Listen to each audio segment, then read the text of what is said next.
Bonjour la chapelle, on est à notre avant-dernier jour de matinale cette semaine. Je suis tellement content de pouvoir passer cette semaine-là avec vous.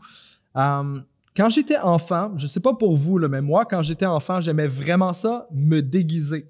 J'aimais ça porter une cape, attacher une cape à mon cou, puis prétendre en courant puis en sautant que j'étais capable de voler.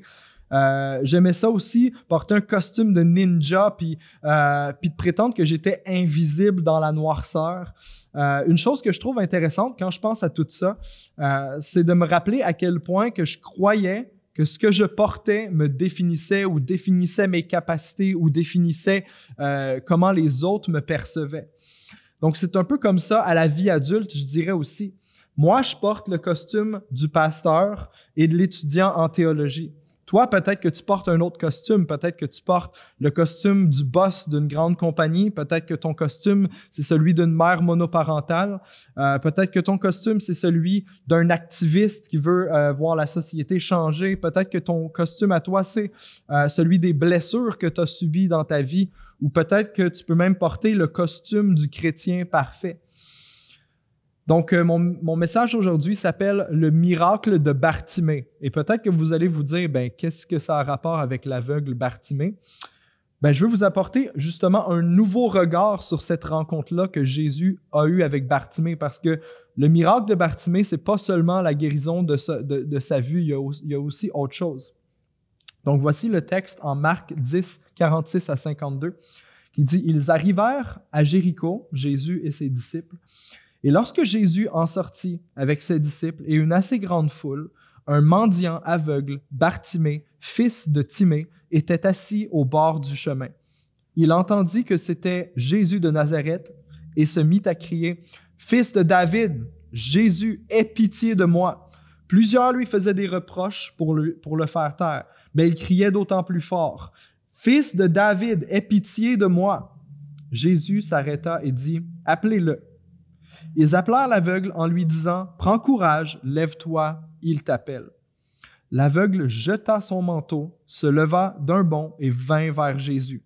Jésus prit la parole et lui dit « Que veux-tu que je te fasse? » « Rabbin, lui dit l'aveugle, que je recouvre la vue. » Et Jésus lui dit « Va, ta foi t'a sauvé. » Aussitôt, il recouvra la vue et se mit à suivre Jésus sur le chemin.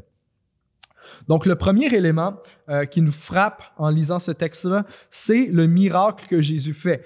On voit un jeune homme nommé Bartimée qui est là, qui est mendiant et qui crie « Fils de David, aie pitié de moi » et que tout d'un coup, Jésus dit « Qu'il te soit fait selon ta foi » en gros, et Bartimée recouvre la vue. Il était aveugle, maintenant il voit. C'est un miracle exceptionnel. Je sais pas pour vous, moi j'ai jamais vécu encore un miracle comme ça dans ma vie, même si j'aimerais bien ça, mais il a vécu un miracle exceptionnel. Donc c'est la première chose qui frappe notre regard. Wow, Bartimée est guéri de son aveuglement. Mais le miracle de guérison est impressionnant, mais dans ce texte-là, il se passe aussi une autre chose qui est très significative. Donc on voit dans le texte que ça parle que l'aveugle jeta son manteau. Il jette son manteau et se lève d'un bond et va vers Jésus. Donc tout le monde, même ceux qui connaissent pas Bartimée, savaient que c'était un mendiant. À cause de quoi? À cause de son manteau. Le manteau de Bartimée était un manteau que les mendiants portaient. C'était un manteau qui était très usé, sale, et ça paraissait que la personne n'avait pas beaucoup de possession et qui était laissé à lui-même comme un mendiant. Donc, Bartimée portait le costume de celui qui n'allait jamais rien accomplir dans sa vie, de celui qui était voué à être un mendiant toute sa vie, mais Jésus, en le guérissant, en guérissant ses yeux, il fait pas juste guérir la vue de Bartimée, il guérit aussi son statut social et son statut dans la communauté. Jésus restaure le statut de Bartimée. Son identité change. Un monde de nouvelles possibilités s'ouvre à lui. Bartimée n'aura plus nécessairement besoin de mendier ou d'être à la merci du reste de la communauté pour être capable de vivre et de subsister à ses besoins. Maintenant, il va pouvoir trouver un travail. Il va pouvoir s'affairer à la tâche et gagner un salaire. Le statut de Bartimée est transformé. Son manteau a été enlevé. Son manteau est jeté. Et maintenant, Bartimée marche en nouveauté de vie avec une nouvelle identité, celle d'un homme qui peut s'accomplir à la tâche, mettre ses mains au profit de la société et avoir un salaire avec lequel il va pouvoir pourvoir à ses besoins, aux besoins de peut-être même sa future famille. J'aimerais, pour illustrer cette histoire-là, j'aimerais raconter une histoire que j'ai lue, que j'ai trouvée extrêmement intéressante. Donc, en 1973, il est dit que dans quelques États américains, il y a eu un réveil qui a pris place par l'intermédiaire de prédicateurs itinérants qui venaient de l'Angleterre.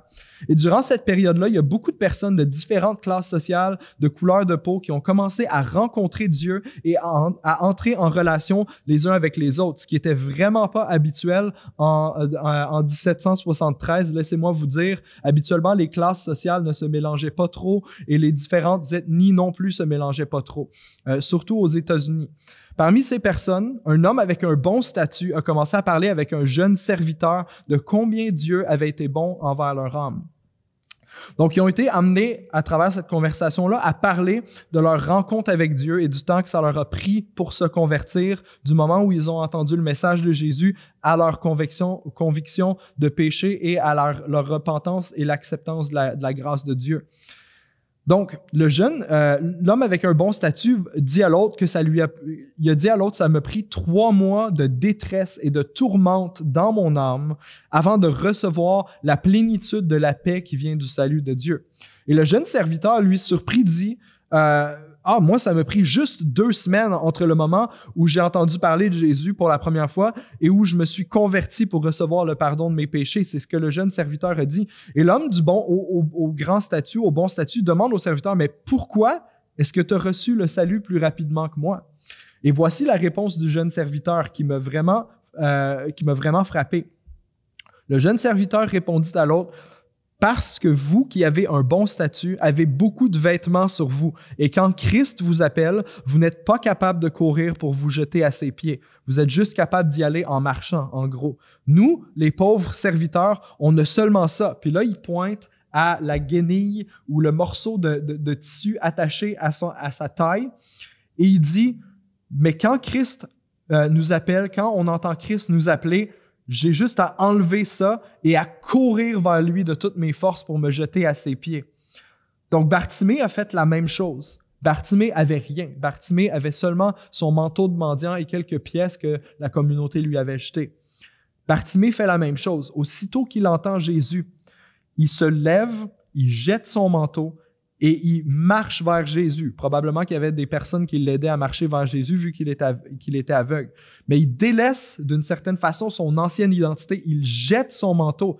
Jeter son manteau, là, c'est pas seulement « je le mets là pour le reprendre plus tard ». Il l'a jeté.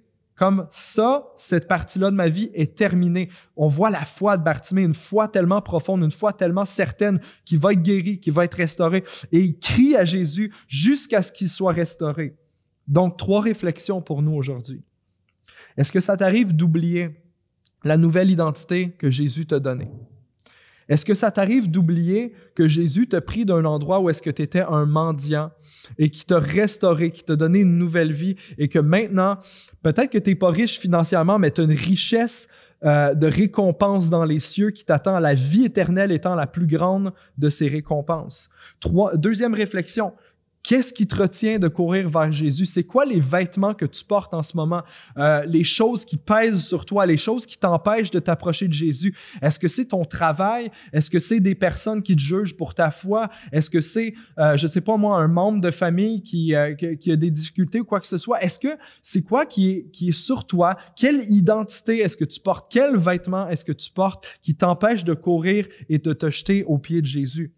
Et si ce message-là est pour toi, si tu ressens que ce message-là est pour toi ce matin, fais comme Bartimée. Crie à Jésus pour qu'il vienne en aide parce que Jésus est le Dieu qui tend l'oreille à ceux qui ont une vie brisée, qui tend l'oreille à ceux qui souffrent et qui est prêt à faire des mille et des mille pour venir te chercher et te sortir. Il faut juste que tu cries à lui. Crie à Jésus comme Bartimée a crié à Jésus. Donc, je vais prier pour vous, la chapelle. Père, je te prie qu'on puisse se dépouiller, Seigneur, qu'on puisse se dépouiller de nos vieux vêtements, Seigneur, de ces vêtements-là qui sont en limbe, qui tombent en morceaux, Seigneur, sur nous et qui nous empêchent de courir à pleine vitesse vers toi lorsqu'il y a des choses qui sont difficiles ou même pour les choses de tous les jours, Père éternel. Je te prie que, Seigneur, on puisse faire comme ce serviteur-là, qu'on a vu l'histoire, Seigneur, qu'on fasse juste avoir, Seigneur, le peu, qu'on puisse avoir juste un morceau de toile, Seigneur, qui représente, Seigneur, juste la simplicité de notre vie, qu'on puisse le détacher facilement pour courir vers toi, Père éternel. Je te prie que ta grâce nous ranime ce désir-là de s'approcher de toi et de courir vers toi et que tu nous donnes la force, Seigneur, même quand on n'a pas la force, que tu nous donnes la force de crier vers toi parce qu'on sait que tu es notre Sauveur et notre Rédempteur. Dans le nom de Jésus, j'ai prié. Amen. Soyez bénis, la chapelle. On se retrouve demain pour le dernier message de la série à la rencontre de Jésus.